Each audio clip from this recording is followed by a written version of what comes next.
Welcome, welcome, welcome to Shedding the Corporate Bitch podcast, where we are transforming corporate executives into the powerhouse leaders they're meant to be by helping them shed their challenges and overwhelm, along with any fears, insecurities, doubts, or negativities holding them back from creating riches in their work and life. My name is Bernadette Bose of Ball of Fire Coaching, and today our guest will address a key question when it comes to leadership. What is a conscious leader and how does it help me succeed in my work and life? My guest today is Ryann Dowdy of Be in the Room, a conscious leadership collective for women in business. And she's going to share right off the top what she's all about and all about her passions. Yeah, so my name is Ryann Dowdy. I live in the suburbs of Kansas City, Missouri. I have 3 kiddos. I have a 17-year-old stepdaughter, a 3-year-old, and a 5-year-old. I had a 15-year corporate career before becoming an entrepreneur. My children are very much the catalyst that really, not so much leaving because of them, but kind of gave me pause to look at life and business differently. So that was definitely the catalyst of that. So for me, professionally, what am I passionate about? Very specifically, I work a lot with women. And for me, it's giving women a voice in the workplace, doing things like, closing the wage gap, getting more women to come back to work that did not come back to work. Putting more money in the hands of more women is really something that I'm super passionate about. Personally, my kids are little, so we are in the quality time phase of life. Anytime I can get them outside, we love to play outside and hike, even though we live somewhere without mountains, and play and do all of the things. To me, that's like my favorite way. If I had downtime, it's, throw on a hoodie and sweats and go get outside with the kids, bring the dog, get dirty, have fun and play. So that's kind of what we do for fun around here. Well, that's awesome because being an entrepreneur myself, you need those kind of breaks. So does corporate professionals.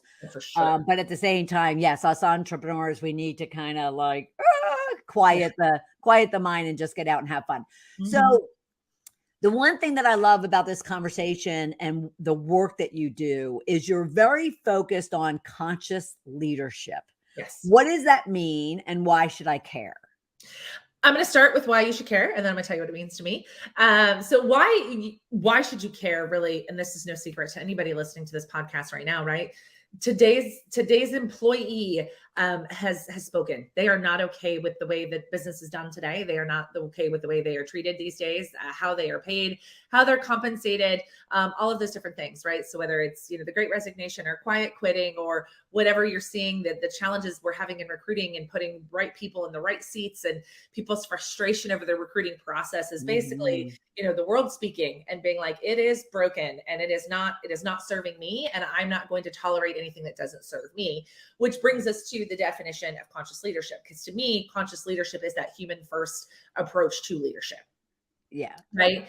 And it starts with our own self-awareness, right? The best way that we can lead other people is to first lead ourselves, right? To focus on things like personal responsibility and emotional intelligence and self-concept and, all of those different things, because to me, having that relationship with myself allows me to then be more aware of the other people around me. How can I serve those people in a better way? How can I elevate those people in a better way? So it's just really kind of stripping away the old school authoritative, my way or the highway, there's one way to get a result style of leadership to a results focused, human focused, collaborative approach to leadership. Right. And the fact that we're not robots, we are humans with a lot of inner junk and inner beauty that we're bringing into the workplace. Would that be a fair assessment?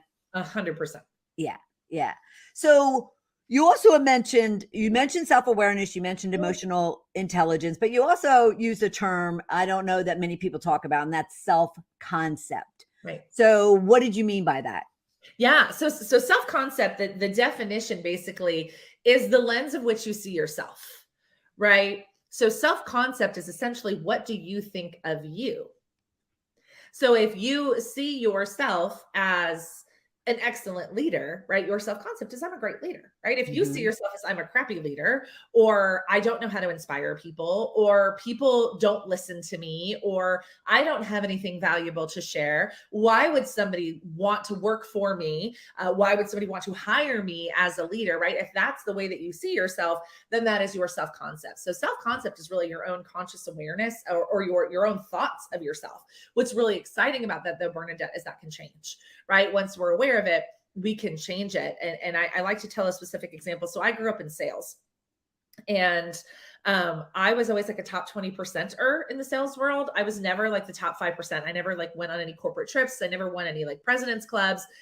And I fully believe that it had everything to do with my self-concept. I started on a sales team when I was 21-ish years old, maybe 22, all female sales staff, youngest woman by 15 years.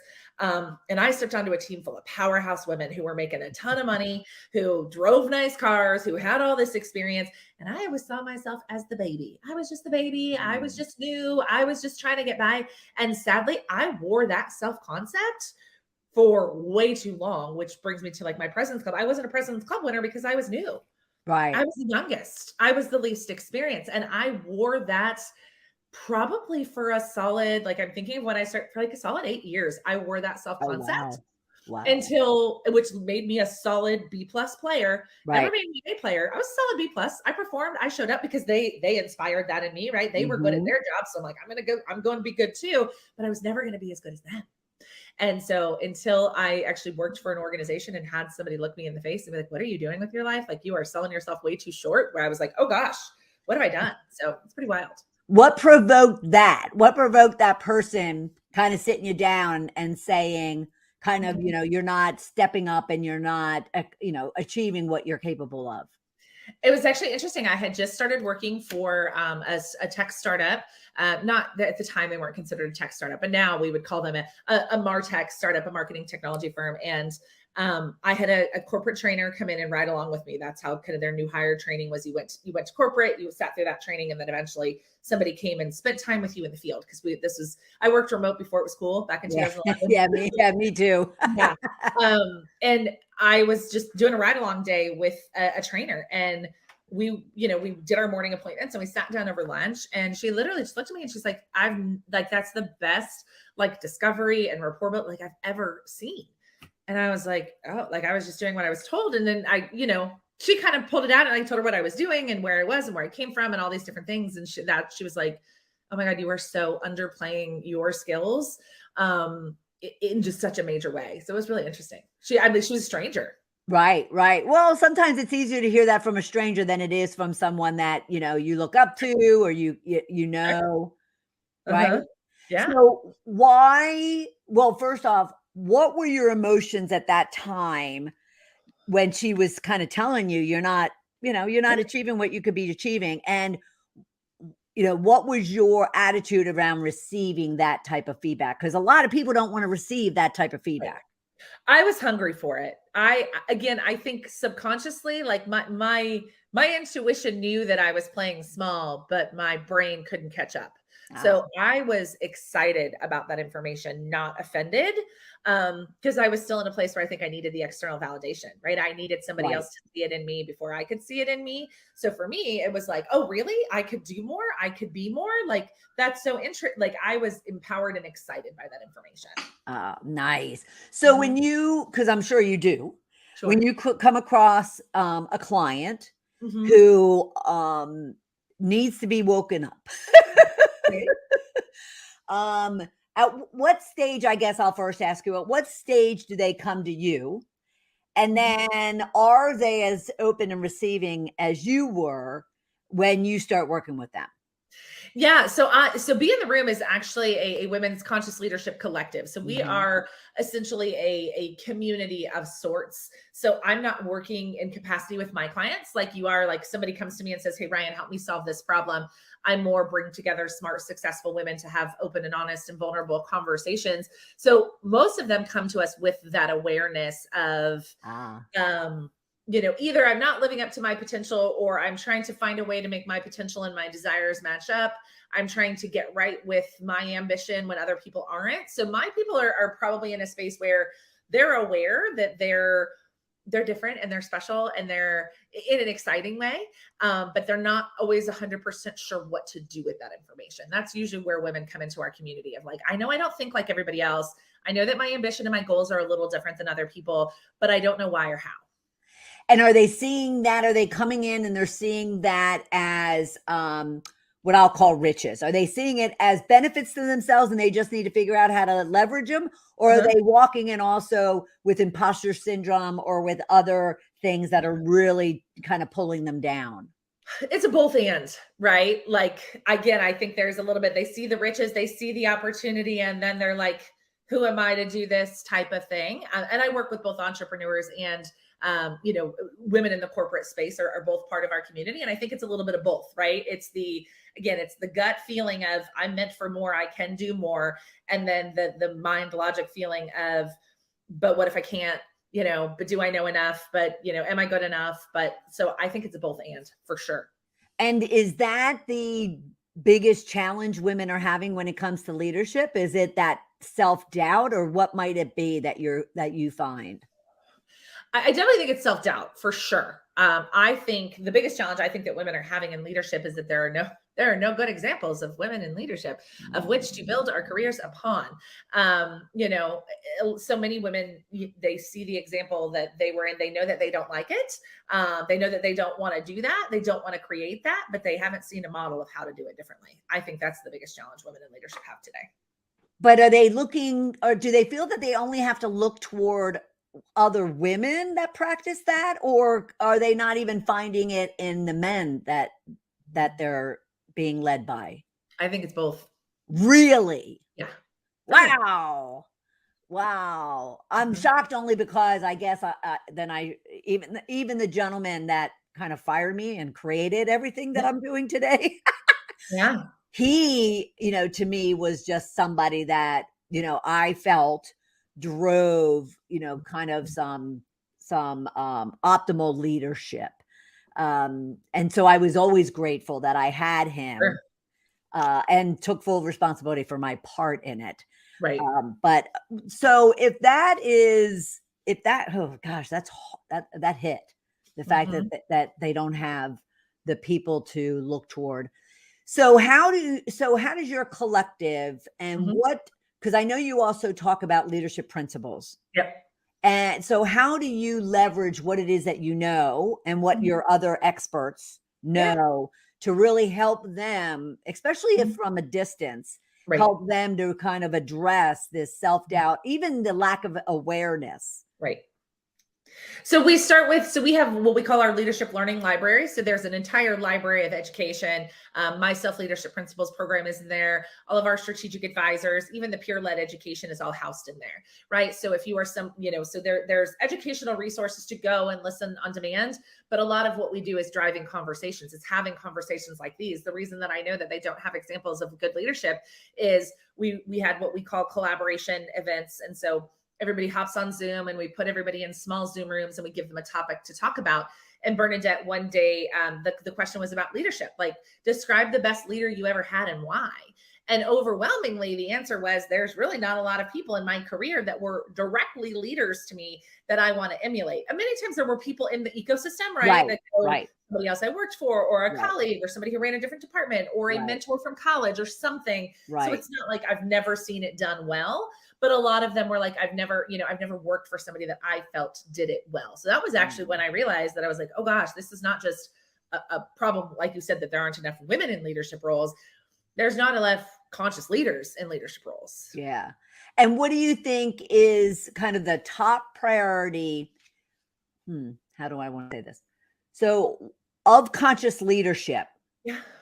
What is that one thing that if someone could get a grasp on and even start working on it with little tweaks, is it that self-awareness? Is it the self-concept, which I love that whole thing? Is it their emotional intelligence? What is it? I think it starts with self-awareness, right? Because we can't craft the self-concept or the emotional intelligence until we have the self-awareness. Okay, so if the women that come to you are already self-aware, there's this, right? Isn't that what I understood? They're on their way. Okay. So you probably run across a lot of women and men Sure. that have 0% of self-awareness. Right. Okay. So what do you do to crack that nut? Because that's a big, hard, stubborn nut. What does your collective help them do in that regard? Um, honest answer is I don't think you're super attractive to me or my community if you don't have that level of self-awareness, because you don't know it's broken, right? It's the whole idea of you're not even problem aware. You might come across, be in the room, you might wind up on our sales page or in our Facebook group or following us on Instagram or following us on TikTok, and you might be like, that's interesting, but it probably doesn't scratch an itch for you because you don't even know there's a problem, right? I'm put my marketing hat on for a moment, right? Like there's problem aware and solution aware. Our people are problem aware. But to ask me the question, if I were to lead someone or to be in a situation where I realized that somebody had zero self-awareness, that is kind of where I would start, is that conversation of, in order to be the best leader, and I say this probably a dozen times a day, is like, we have to lead ourselves first before we can lead others. Like, where do you think your biggest opportunity for awareness is within you? Right. Because it always starts with self-reflection, right? Because Right. if you're going to sit here and you're going to tell me Sally is lazy and Joe sucks and like tell me what's wrong with your team, which is oftentimes where we start, right? I'm going back to kind of my corporate experience. It was always somebody else's fault. And it's like, okay, cool. Let's take everybody else out of the equation. Let's start with you. What's your biggest opportunity for improvement, for connection, to make a change? So it's always about that self-reflection. And again, not with judgment. I'm not judging you. I'm not telling you stop blaming everybody else. I'm like, let's hold up the mirror for a second, right? Like, we can't control Sue, Sarah, Johnny, and Billy, but we can control us. So let's start there. Right. Right. Yeah, absolutely. Absolutely. And to master their inner self, Yeah. is that a series of questions? Is that a series of feedback? Is that a series of different activities that you would put someone through? And let's assume they have a little bit of self-awareness because they know at least they want different or new or bigger or better. Yeah. So the self-leadership principles, there's 6 of them. So we start with self-trust, personal responsibility, self-awareness, self-concept, growth mindset, or emotional intelligence and growth mindset. So there's 6. And that's where I would start, right? I would start at the top with self-trust, right? Learning to trust yourself, learning to tune in. And so most of the time it's education and then workshops. Like, I wind up giving people a lot of homework because it's a lot of it is self-reflection. So it's bringing awareness to the thing, right? This I hate to use the word problem because problem feels yucky, right? But this opportunity for improvement, like, sit down and think about it. So it's a lot of reflection. It's a lot of typically journaling, like writing it all out. Or, I've hosted group sessions before where across the board, right? I say this, how does that make you feel? Right. I say that, how does that make you feel? Right. You have to feel safe in those environments to have those conversations, which is why sometimes it's a one-on-one job. But it's a lot of homework around how self-aware are you? What are your strengths? What are your weaknesses? What beliefs are yours? What beliefs did you borrow from other people? Why have you created the same circumstance over and over and over again, right? It's the whole idea of like, wherever you go, there you are. So people oftentimes, they're like, I'll just get a new job, right? Like, this place isn't working for me, I'll go get a new job. But if you find yourself creating patterns and everywhere you are, you have the same problem, at some point in time, there's a common denominator, and it's not the job. Yes. Now, but you mentioned self-trust. So what is it that's preventing someone, especially I would expect that, whether entrepreneurial or corporate, these women are kind of down the line. They're advanced, they're seasoned, they're expert. And so what is it that they're not trusting themselves with or about? Everything. Most of the time, so many of us have created success that is not our definition of success. My entire story starts with, I did everything right in life. I went to college. I graduated high school, went to college, got a degree, climbed the ladder, got an MBA, got married, had kids, did all the things, wound up sitting in my pretty corner office and was not fulfilled or happy in any way, shape, or form. I had just followed the prescribed version of success. Right. Because, self-trust is staying true to you. right? Looking after your own needs, your own safety. And so often as we start to climb the corporate ladder, we're not given a lot of choices, right? It's like, well, do this or this. So we just do that and don't often stop to think about, do I want this? Does this feel good to me? Right? Like, do I like the way the company I work for treats its people? No, but I feel like I don't have other choice, right? Like that's a fracture in self-trust. Yeah. You're aware that you don't like the way that people are being treated, but you're not doing anything to change it. Right. That's not staying true to you, right? You have a superior who's asking you to do something that doesn't feel good to you, right? To fire that person, hire that person, write that person up, do this, shove this initiative down your people's throat, even though it's completely different than the one from last week, right? That's not staying true to you. Right. And how do they see that? How do they see that as a lack of self-trust in themselves, as opposed to that they just don't like something and yes, they're not taking action on it? Yeah. I think that it goes back to, honest answer is like, it's that alignment. If you dread going to work more days than not, like there's probably something broken.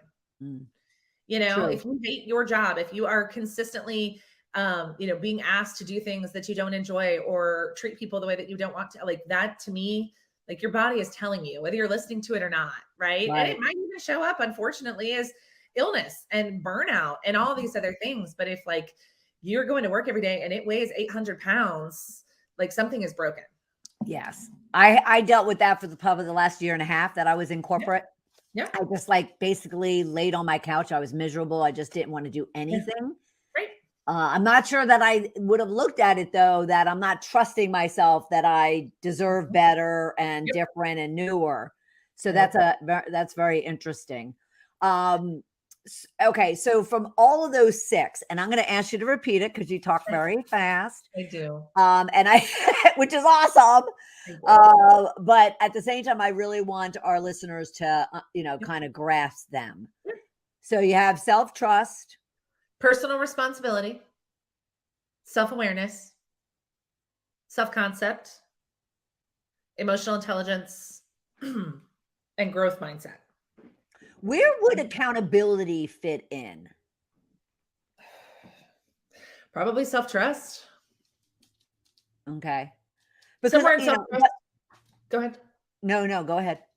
Somewhere in the top 3, right? I find that the top 3, self-trust, personal responsibility, and self-awareness, they tend to overlap. And the reason I separate them is because it's important. Self-trust is realizing, again, that like staying true to you, right? Personal responsibility is owning your role in creating the life of your dreams. And then self-awareness is understanding how you work, right? Like what are the inner workings of you? And so oftentimes these are things that come up in like, the DISC or the Enneagram or Myers-Briggs, right? Like that's kind of self-awareness is like, oh, that's why I always do that. Right. But self-trust is like, am I even being true to me? Am I doing work that I want to do? Am I working for a company that I support? Do I work for people that I like? Like, what am I doing with my life? Right. And then personal responsibility is then owning it's my job to fix it. If I don't like it, I'm the only one who can fix it. And then self-awareness is how do I make sure that I don't just take myself and pick it up and put it in another organization and create the same disaster. And I think accountability is in all of those things. Accountability is in all of those things. Yes, because one needs to know about themselves and needs to kind of dig into who they really are and what they want and what they don't want, right? And then they need to see if it lines up with what they're actually doing, trusting themselves. So for most of us, the answer is no. Yeah, that it doesn't line up to what we really want. So that sounds like one needs to paint a vision for themselves. Like one needs to know kind of what vision they have for themselves, for the work, for their life. And, then you can bring in the ecosystem. What tools or what do you do to help them with that? I love that question. It's so funny. So the self-leadership principles have been kind of a labor of love over the past 10 months. And like, you are putting my puzzle pieces together in a beautiful way, Bernadette, which just makes my heart so happy. So we talk, when I start with, when I teach the self-leadership principles, or we have an ebook that we could easily share with your audience as well, of all 6 self-leadership principles, there is a foundation. And the foundation is decide, gratitude, and appreciation. Right. So if anybody is sitting in a place where there is, sitting in a place where they're unhappy, the first thing they have to do is make a decision. Right. So there's a series of exercises and questions and all this different stuff around, what do you want? Right. Like, how do you want to spend your time? What kind of work do you want to do? How many hours a week do you want to work? Like, what's fun for you? What do you want to do on the weekends? Do you want to be present at home with your kid? Like, what does that look like for you? Right. And so when we start with painting that picture about making a decision about what we want, because again, so often we just let society tell us what the next step is, or we let the company we work for know what the next step is. It's like, cool, here's where you are. The next step up is this, and the next step up is this.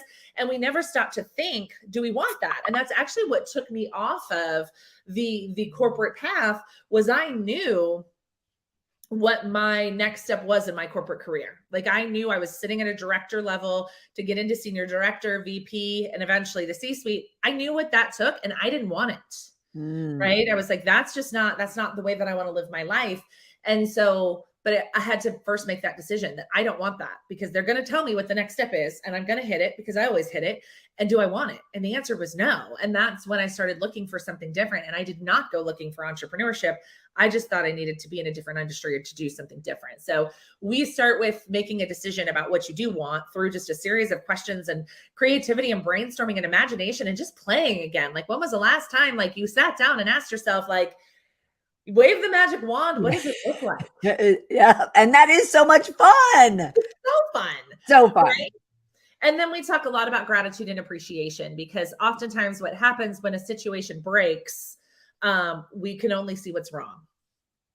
Yeah. We can only see it's broken. This company is broken. This career path is broken. The industry I chose, like all the things. And we have to start with gratitude and appreciation in our heart, right? Like, for me, the way that those are different to me is like, gratitude is a way of being, and appreciation is little things that happen along the way, right? Yeah. So to me, living in a state of gratitude, that I'm so grateful, that I ever made it to the level of my corporate career that I did, because it showed me, all these other opportunities that are available to me that I think, had I tried earlier, it wouldn't have worked. Right. And I so appreciate the people that I met along the way who encouraged me, asked questions. That woman who was like, what are you doing with your life? Like, you're grossly underutilizing your skills. So to me, that's the foundation, is making a decision about what you actually want, taking time in gratitude, cultivating that kind of state of being, that emotional state of gratitude, and then spending a lot of time, appreciating the things that you do have, because it's really easy to get focused on, what we don't have, all those different things. Right.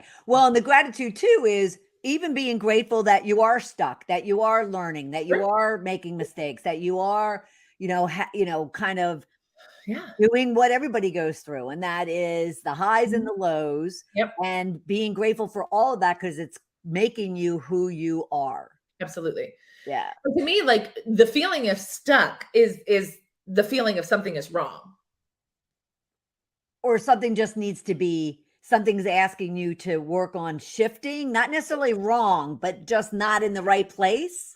Perhaps, but like, most of us live in this low level of, fight or flight all of the time, right? Our nervous systems are so stimulated all of the time that we don't notice when we feel off. So to me, the feeling of stuck is your body's way of telling you, your heart's way of telling you something has gone wrong here. That's, again, not something fundamentally wrong, but it's like, it's your body's way of like trying to get your attention, because it doesn't know how else to get your attention, because we're so disconnected, unfortunately. Right. No, it's so true. It's so true.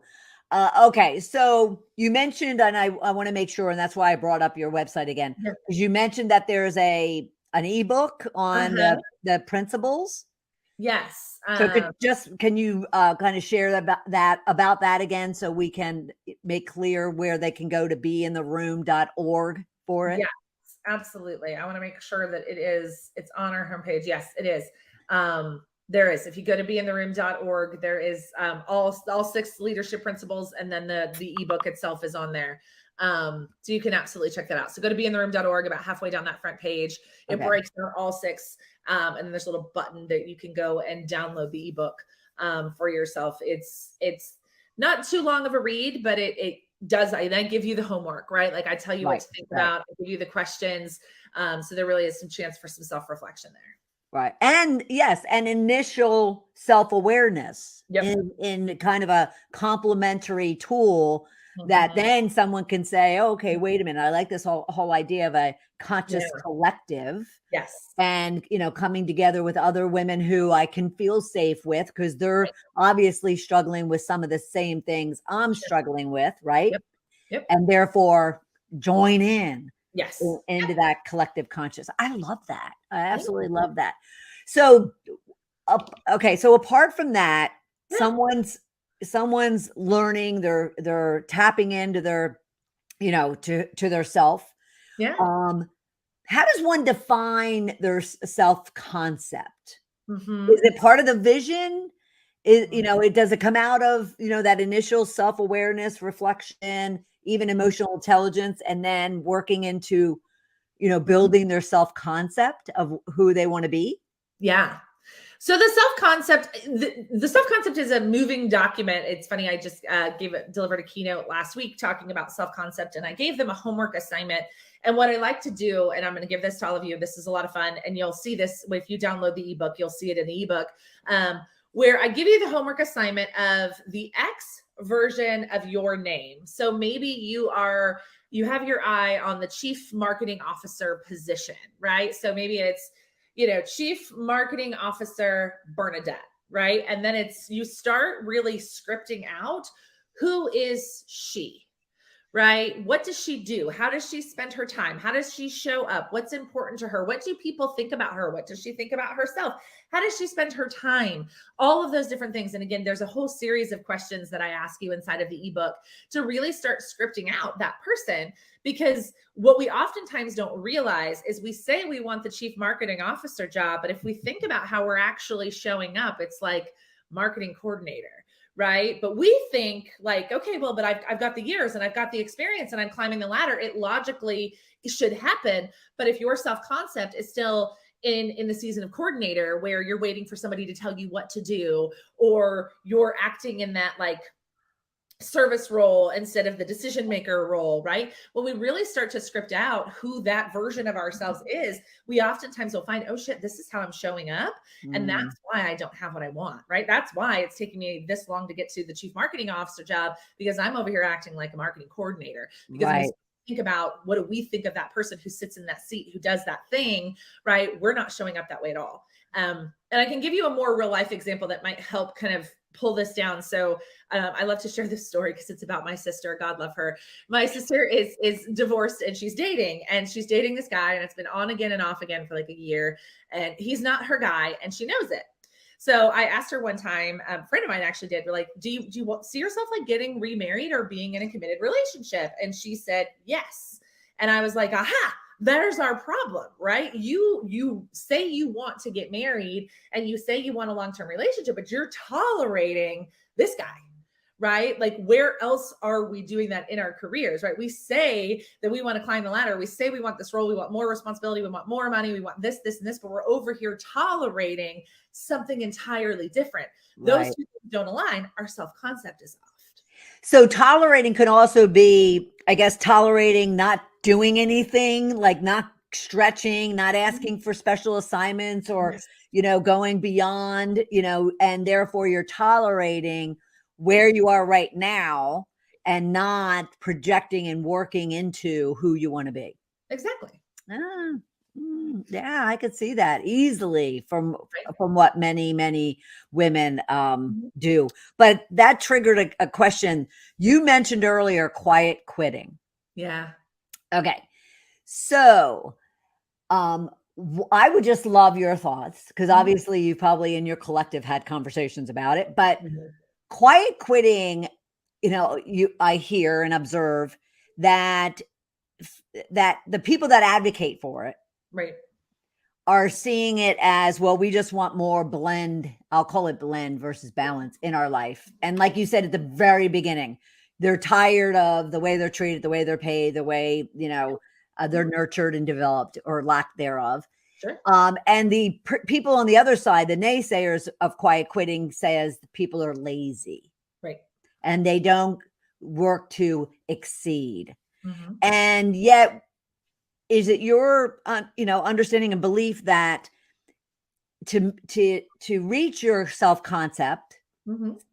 Say you're working in the coordinator and you want to be a C level, yeah, and yet you're not willing to exceed and go beyond and work outside the constraints or the framework of what your job and your hours are, that's never going to allow you to achieve your goals. Does that make sense? It does, but that is not what I'm saying at all, because again, it's an energetic thing. Because I do think it also, so there's a few things you said in there that I think are really important, and I love this conversation. One, not everybody wants it, right? So the people like, person's lazy, they're not willing to go above and beyond because that person doesn't want it. If that person does not want to climb the ladder and they want to do exactly what is in their job description and they want to work their exact 40 hours and they want to go home, they should be able to do so without judgment. Right. Agreed. But I also believe that if you are the type of person who wants to go to a car, there is a difference between self-concept and being taken advantage of, because quiet quitting is about, we will no longer be taken advantage of. It will no longer be okay for it to be demanded that I go above and beyond, even if I don't really want to, right? That to me is what quiet quitting is. Quiet quitting is not being lazy. Quiet quitting is, this is the job that you hired me to do, and I'm going to do it. The person who wants to climb the ladder is going to do the job that they were hired to do, but they are going to do it in a way of excellence, right? They are going to do it in a way that I still think that you could work 40 hours a week and be respected and not be taken advantage of and climb the ladder, right? If the only way to get from coordinator to C-suite is to be taken advantage of and to work for free, then I'm out too. Right.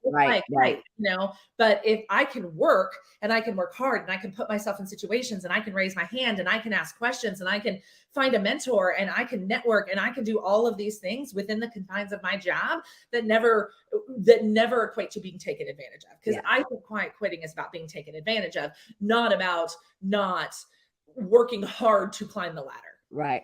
I love that. I mean, that's real simple. Quiet quitting equals being taken advantage of. I mean, that I think from this whole conversation that I had kind of ears in on, it wasn't my piece, but I just found it very interesting, the dynamics between the two camps, so to speak. Because again, think about it. In its very nature, it is manipulation.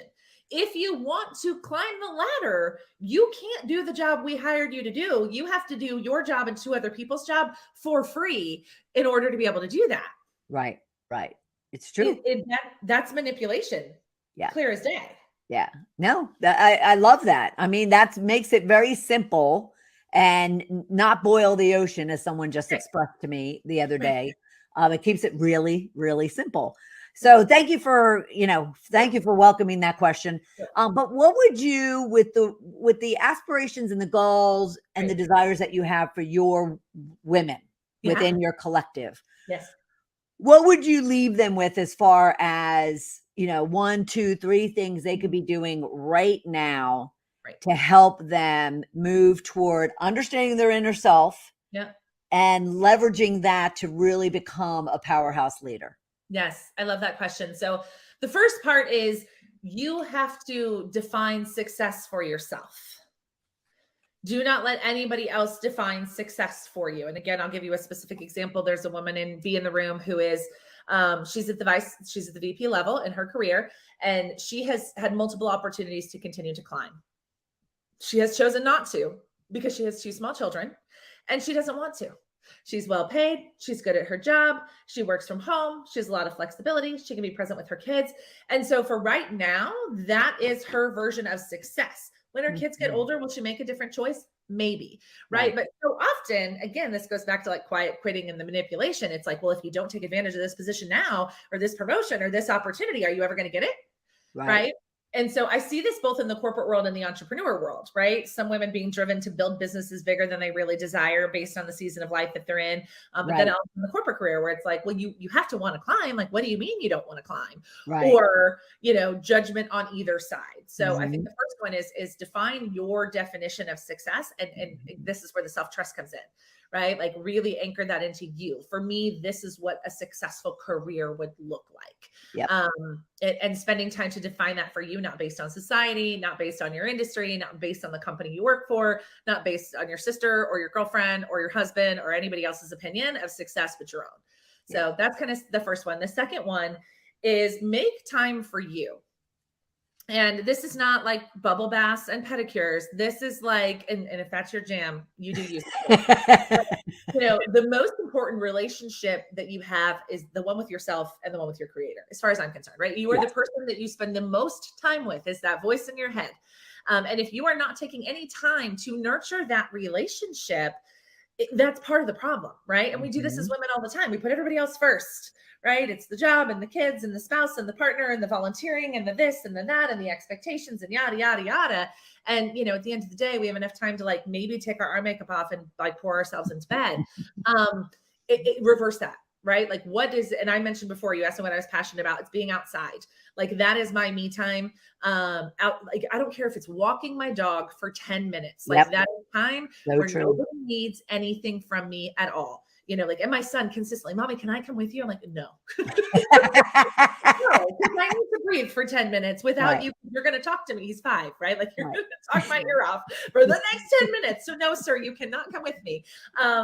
But so really working on that relationship with you. So define success for yourself, spend time with yourself, work on that relationship with yourself.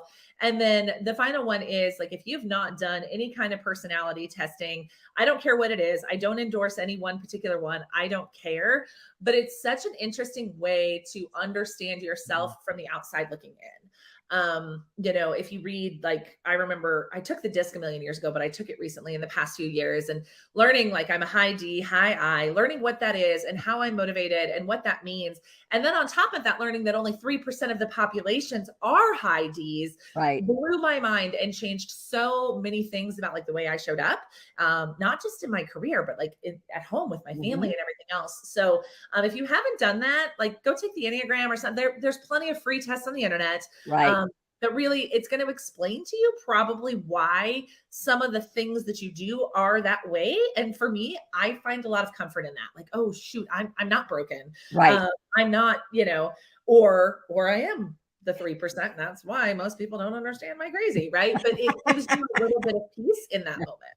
No, I absolutely agree. I do a lot of disc work and assessment work and whatnot in my practice. And you're absolutely right. That it's a beginning stage too of self-awareness for many people, especially in the corporate world, if they don't have any. Yeah. Totally. Yeah. Well, this has been awesome. I am so happy that you joined us. And I want to remind everybody that you can go and is it called anything in particular or just the 6 leadership principles? They're called the self-leadership principles. Okay. So you can go to beintheroom.org. About halfway down the page, it actually has them numbered, all 6 of them, big red numbers, and then a little button for you to go download the entire ebook. Yeah, and do that. I mean, start your self-awareness, self-reflection, self-concept journey right now, and then check into her collective conscious collective, because it could be the perfect community for you to really kind of get where you want to go. And so thank you, Ryann, so much for being here. I so appreciate it. You're welcome. Wasn't Ryann amazing? What are you walking away with when it comes to our discussion around conscious leadership and the inner self-work you could be doing in order to really maximize your leadership in your work and life? Or what questions are coming up based on anything that we might have discussed? If you ever need to talk and want to share and collaborate on your goals, challenges, and next steps, then feel free to book some time with me at coachmebernadette.com/discovery call. And let me help you create the riches in your work and life you deserve. Talk to you soon, everyone.